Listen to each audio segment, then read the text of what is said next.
আজি কেবিনেটে আমাৰ গুৱাহাটী উত্তৰ গুৱাহাটী যিখন দলঙৰ কাম চলি আছে, এই দলংখন আমাৰ যিটো প্ৰথম সিদ্ধান্ত আছিলে যে ২৬০০ কোটি টকা প্ৰয়োজন হ'ব, আজি কেবিনেটে তাৰ এখন ৰিভাইজ এষ্টিমেট ৩০৩০ কোটি টকালৈকে বৃদ্ধি কৰিছে আৰু ইয়াৰে ৩০৩০ কোটি টকাৰ ভিতৰত বেছিভাগ টকা নিউ ডেভেলপমেণ্ট বেংকৰ পৰা আহিব। ৰাজ্য চৰকাৰৰ শ্বেয়াৰ ১৬৪ কোটি টকা হ'ব আৰু আমি আশা কৰিছোঁ যে ২০২৫ চনৰ জুন মাহত আমি ষ্টেট যিখন গুৱাহাটী উত্তৰ গুৱাহাটীৰ ব্ৰিজ সেইখন আমি সম্পূৰ্ণ কৰিব পাৰিম।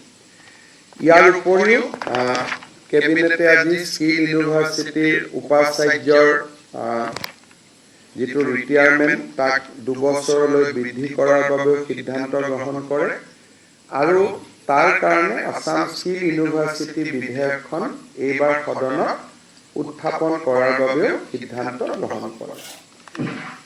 কেবিনেটত এটা সিদ্ধান্ত হয় যে আমাৰ বহুত মাইগ্ৰেণ্ট লেবাৰ আৰু আনঅৰ্গেনাইজ ছেক্টৰৰ লেবাৰ শ্ৰম পৰ্টেলত তেওঁলোকে ৰেজিষ্টাৰ কৰিছিল ২০২১ চনৰ পৰা ২০২৩ চনৰ ভিতৰত। শ্ৰম পৰ্টেলত ৰেজিষ্টাৰ কৰা শ্ৰমিকৰ সংখ্যা আছিল ১২ লাখ। এই ১২ লাখ শ্ৰমিকৰ ৬ লাখে ৰেচন কাৰ্ড পাইছিলে, বাকী ৬ লাখে ৰেচন কাৰ্ড পোৱা নাই। আজি আমি কেবিনেটত আলোচনা কৰি এই ব্যক্তিসকল যদি সঁচাকৈ আনঅৰ্গেনাইজ লেবাৰ হয় আৰু সঁচাকৈয়ে যদি তেওঁলোকে ২০২৩ চনৰ এপ্ৰিলৰ আগতে, বহুতে ২ এদিনত নতুনকৈ পঞ্জীয়ন কৰিছে, সেইটো নহয়, ২০২৩ চনৰ এপ্ৰিলৰ আগত যদি পঞ্জীয়ন কৰিছিলে আৰু তেওঁলোক যদি ৰেচন কাৰ্ড পোৱাৰ যোগ্যতা আদাৰৱাইজ যোগ্যতা আছে, তেনেকুৱা ৬ লাখ পৰিয়ালক আমি নতুনকৈ ৰেচন কাৰ্ড দিবৰ বাবে আজি কেবিনেটে এটা সিদ্ধান্ত গ্ৰহণ কৰিছে আৰু মই ভাবোঁ যে যিসকলে ২৩ চনৰ এপ্ৰিলৰ আগতে শ্ৰম পৰ্টেলত নিজক পঞ্জীয়ন কৰিছিলে তেওঁলোকে ৰেচন কাৰ্ডৰ বাবে আবেদন কৰিব পাৰে, কিন্তু নতুনকৈ শ্ৰম পৰ্টেলত পঞ্জীয়ন কৰি ৰেচন কাৰ্ডৰ বাবে আবেদন কৰিব নোৱাৰিব। এইখিনি আমাৰ কেবিনেটত লোৱা সিদ্ধান্ত। এতিয়া আমি জিলা আয়ুক্তসকলৰ সভাত গ্ৰহণ কৰা কেইটামান সিদ্ধান্তৰ বিষয়ে আপোনালোকক অৱগত কৰিব খুজিছোঁ। এটা হ'ল মুখ্যমন্ত্ৰীৰ আত্মনিৰ্ভৰশীল অসম অভিযান। এই স্কিমটোত আমি ২ লাখ টকা কৰি এজন নিবনুৱা যুৱক যুৱতীক নিজৰ উদ্যোগ স্থাপন কৰাৰ বাবে আমি সহায় কৰিম। এনেকুৱা এটা আঁচনি আছিল, ১ লাখ ঘূৰাই দিব, ১ লাখ ঘূৰাই দিব নালাগে।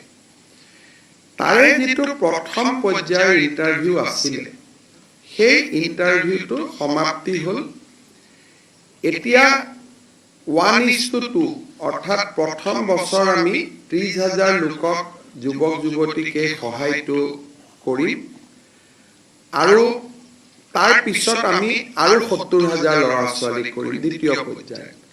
প্ৰথম পৰ্যায়ৰ যিটো ৩০,০০০ ল'ৰা ছোৱালীক আমি সহায় কৰিম, তেওঁলোকৰ জিলা পৰ্যায়ৰ ইণ্টাৰভিউ ১৬ আগষ্টৰ পৰা আমি আৰম্ভ কৰিম আৰু ৫ ছেপ্টেম্বৰত আমি এই ইণ্টাৰভিউটো সমাপন কৰিম আৰু ৩০ ছেপ্টেম্বৰত আমি ৩০,০০০ যুৱকক ২ লাখ টকাৰ যিটো আঁচনি, সেই আঁচনিৰ অংশসমূহ আমি বিতৰণ কৰিম আৰু জিলা উপায়ুক্তসকলৰ লগত এই বিষয়ে আমি ডিটেইল আলোচনা কৰিলোঁ যাতে কোনো ক্ষেত্ৰতে ক'তো খেলি মেলি নহয়। দ্বিতীয়তে, আপোনালোকে জানে যে অসমৰ স্বচ্ছ নিযুক্তি এটা ভাৰতবৰ্ষ পৰ্যায়তো চৰ্চিত হৈছে। অহা যি আমাৰ পৰীক্ষা হ'ব ৩য় আৰু ৪ৰ্থ শ্ৰেণী, এটা পৰীক্ষাত ১১ লাখ পৰ্যন্ত প্ৰাৰ্থী হৈছে।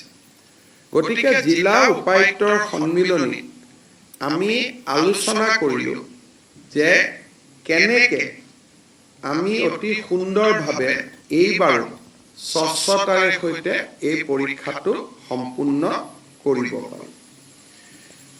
তৃতীয়তে আৰু এটা বিষয় আলোচনালৈকে আহিছিলে যে মুখ্যমন্ত্ৰীৰ নিযুত মইনা আঁচনি। এই নিযুত মইনা আঁচনিখন অহা 7 বা 8 আগষ্টৰ পৰা আমি প্ৰপত্ৰ বিতৰণৰ কাম আৰম্ভ কৰি তাৰ আগতে আঁচনিখনৰ ওপৰত এখন আমাৰ সাংবাদিক মেলো হ'ব, আমি আনুষ্ঠানিকভাৱে উদ্বোধন কৰিম।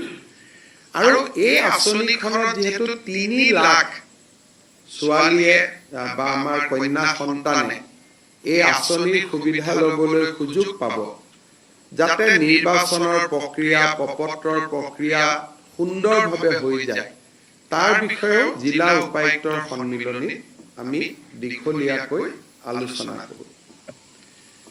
অৰুণোদয় 3.0 অৰ্থাৎ অৰুণোদয় আমি প্ৰথম আৰম্ভ কৰিছিলোঁ 19 লাখ হিতাধিকাৰীৰে। অৰুণোদয় 2.0 আমি সামৰি লৈছিলোঁ 27 লাখ হিতাধিকাৰী। এতিয়া অৰুণোদয় 3 আমি সিদ্ধান্ত লৈছোঁ যে আৰু আমি প্ৰায় আপোনালোকে হিচাপ কৰিব লাগিব যে মই ফটককৈ পূৰণ কৰি দিছোঁ।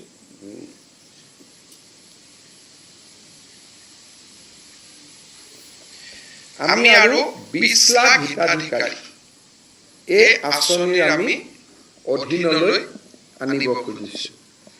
যদি 20 লাখ হিতাধিকাৰীক এই আঁচনিৰ অধীনলৈ আনো, তেতিয়াহ'লে এই আঁচনিৰ অধীনত বেনিফিটেড পৰিয়ালৰ সংখ্যা 47 লাখলৈকে বৃদ্ধি পাব।